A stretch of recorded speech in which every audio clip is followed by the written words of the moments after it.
Good morning everyone, welcome to my channel cochlear implant the journey. मैं इधर पे भंटाई का मशीन रेडी करके रखी हूँ। बाकी सब सो रहे हैं, मैं उठ गई हूँ।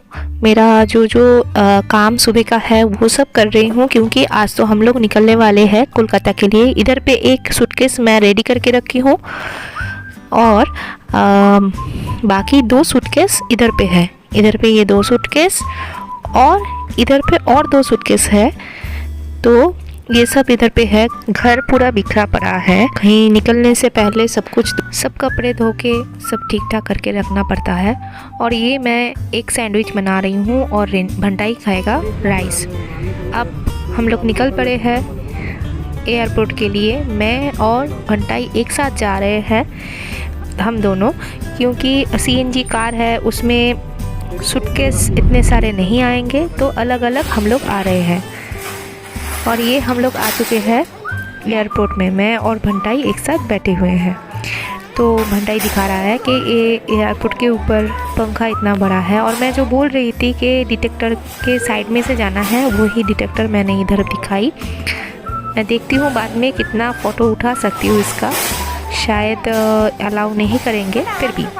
तो मैं ऐसे ही भंटाई को बोल रही थी टाइम पास के लिए मेरा फ़ोटो उठा दे, जैसे थोड़ा टाइम पास भी हो जाए और ये इसको प्रॉब्लम ना हो बिठाने के लिए, क्योंकि मेरे हस्बैंड बहुत देर से आए, उन लोगों को गाड़ी देर से मिली। तो ऐसा ही चल रहा था। और ये एक डॉगी था, भंटाई ने दिखाया ये। और भंटाई जो देख रहे हो इतना शांत है, जो कि वो बैठता नहीं है चुपचाप, मगर इधर पे आज चुपचाप बैठ गया। देखो उधर पे मिलिट्री लोग आए तो भंटाई का थोड़ा सा हिम्मत कम हो गया। अभी वो बोलेगा, देखो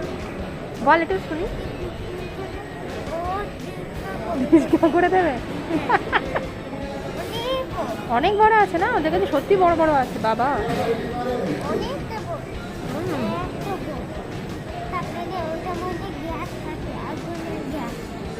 ওকে, मेरे हस्बैंड और मेरी बेटी आ गई और हम लोग चेकिंग लगेज दे दी। अब हम लोग सिक्योरिटी चेकिंग के लिए जा रहे हैं। सिक्योरिटी चेकिंग के जो डिवाइस है उसके बाजू में भंटाई को पास करवा दी। मैं अंदर से आ गई, मगर उसको नहीं के कोई प्रॉब्लम नहीं हुई। बोलने से ही काम हो गया है, कुछ दिखाना नहीं पड़ा। और सैनिटाइज़र रख दिया। ये भंटाई को बहुत गुस्सा आया कि वो उसका सैनिटाइज़र उन्होंने रख लिया, बड़ा वाला जो स्प्रे बॉटल होता है ना वो। तो ऐसे ही हम लोग बैठे हैं, तो भंटाई और रेनी हाथ हिला रहा है। भंटाई ने कुछ नहीं खाया। मैं मेरे लंच कर रही थी, मगर भंटाई ने कुछ नहीं खाया। तो इसी वजह से मैंने उसको राइस खिला के लेके आई। मुझे पता था वो ऐसे ही करेगा। और अभी इधर पे वो सिर्फ चीनी खा रहा है। तो ये भंटाई का प्रॉब्लम है, खाना खाने के लिए कुछ नहीं खाना चाहता है, बहुत चूज़ी है।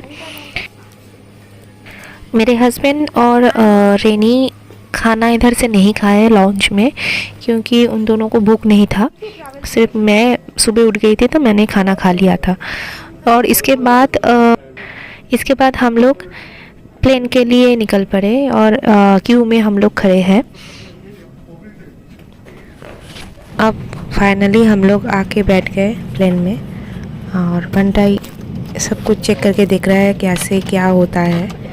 तो जैसे ही आप प्लेन में उठो बच्चे के साथ, तो टेक ऑफ होने से पहले जैसे बोलते हैं सब डिवाइस खोल के रखना चाहिए।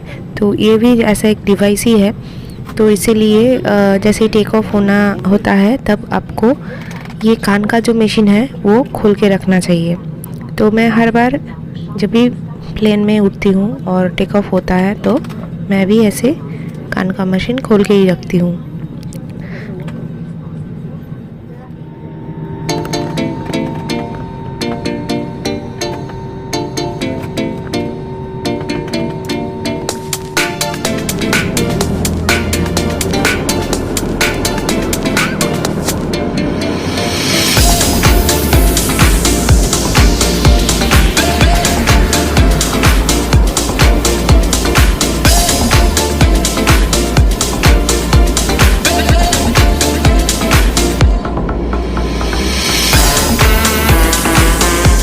टेक ऑफ के बाद बाहर का नज़ारा कुछ ऐसा दिख रहा था।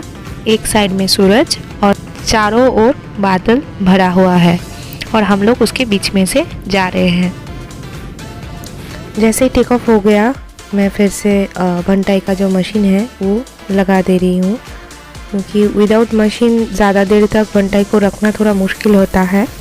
ये इन्फॉर्मेशन शायद आपको आपके डॉक्टर भी बोल देंगे। और ये जो व्लॉगिंग आप देख रहे हो वो जैसे ही लास्ट मैंने व्लॉग डाला था उसके 2 दिन के बाद ही था, मगर थोड़ा सा देने में देर हो गया क्योंकि एडिटिंग करने में बहुत टाइम लग गया। बहुत सारा कुछ मेरे साथ हो रहा था। एक तो मैं घर पे बहुत दिनों के बाद आई तो सासू माँ के साथ बातें करते करते 1 हफ्ता कैसे बीत गया समझ ही नहीं आया। और उसके बाद मेरी मम्मी की तबीयत बहुत ख़राब हो गई थी, तो उसको लेके बहुत हॉस्पिटल घर ये सब चल रहा था। अब थोड़ा मम्मी की कंडीशन अच्छा हुआ है तो इसलिए मैं ये पुराना जो व्लॉग है एडिट कर पा रही हूँ। आगे का क्या हाल होगा मुझे खुद भी पता नहीं, क्योंकि मम्मी अभी तक भी डेंजर जोन से निकली नहीं है। तो देखते हैं, अगर सब कुछ अच्छा रहा तो कुछ व्लॉगिंग मैं फिर से कर पाऊँगी, नहीं तो पता नहीं क्या होगा। जो भी है, प्लेन में हम लोग लूडो वगैरह सब खेल के टाइम पास कर रहे थे। भंटाई को चुपचाप बिठाना मतलब बहुत ही 2 घंटे तक वो भी, तो लूडो थोड़ा सा खेले, फिर थोड़ा सा कार्टून देखे, ये सब करके चुपचाप उसको बिठाए।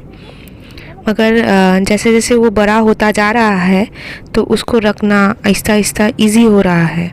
इससे पहले मैं भी बहुत बार प्लेन में जा चुकी हूँ, मगर तब बहुत प्रॉब्लम होता था, मुझे रोना आता था कि 2 घंटा कैसे बीते। अब तो बहुत इजी हो गया है भंटाई को रखना। अगर आप लोग भी ऐसे ही प्लेन में ट्रैवल कर रहे हो और आपका बच्चे को चुपचाप बिठाना प्रॉब्लम है, तो एक तो ऐसे आईपैड या मोबाइल में कुछ कुछ ऐप्स, कार्टून ये सब डाउनलोड करके लेके जाओ, या और कोई नया टॉय आप खरीद के ले जा सकते हो, जैसे बच्चा नया चीज़ देख के चुपचाप उसके ही साथ खेले। और नहीं तो आप सुलाओ मत उसको, सुबह से उसको जगा के रखो, जब आपको प्लेन में उठाना है तब जाके वो जैसे सो जाए। ये कुछ ऑप्शंस है अगर आप कर सकते हो तो।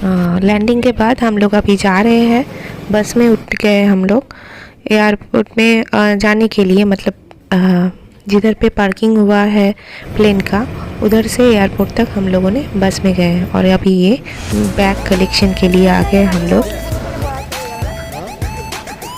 ये मेरे हस्बैंड मुझे बोल रहे हैं मैं सारा टाइम सिर्फ वीडियो ही कर रही थी। एक्चुअली हम दोनों के लिक पुल करते ही रहते हैं और ये हम लोग बहुत एंजॉय भी करते हैं, तो ऐसे ही चल रहा था। और ये मेरे हस्बैंड बैग कलेक्ट करते हुए। आशा करती हूँ ये वाला व्लॉग आप लोगों को अच्छा लगा होगा। मैं कोशिश करूँगी बहुत जल्दी नेक्स्ट व्लॉग लाने के लिए, मगर मैं प्रॉमिस नहीं कर सकती क्योंकि मेरी मम्मी का हालत बहुत ख़राब है। मुझे पता नहीं क्या होने वाला है इसके बाद। तो अभी तक मेरी मम्मी हॉस्पिटल में ही है, तो ये व्लॉग बनाया हुआ था, सिर्फ एडिटिंग करनी थी इसलिए मैं दे पाई। इसके बाद पता नहीं कब तक दे पाऊँगी। मुझे पता है आप लोग मेरा कंडीशन समझ सकते हो। Thank you for watching and bye।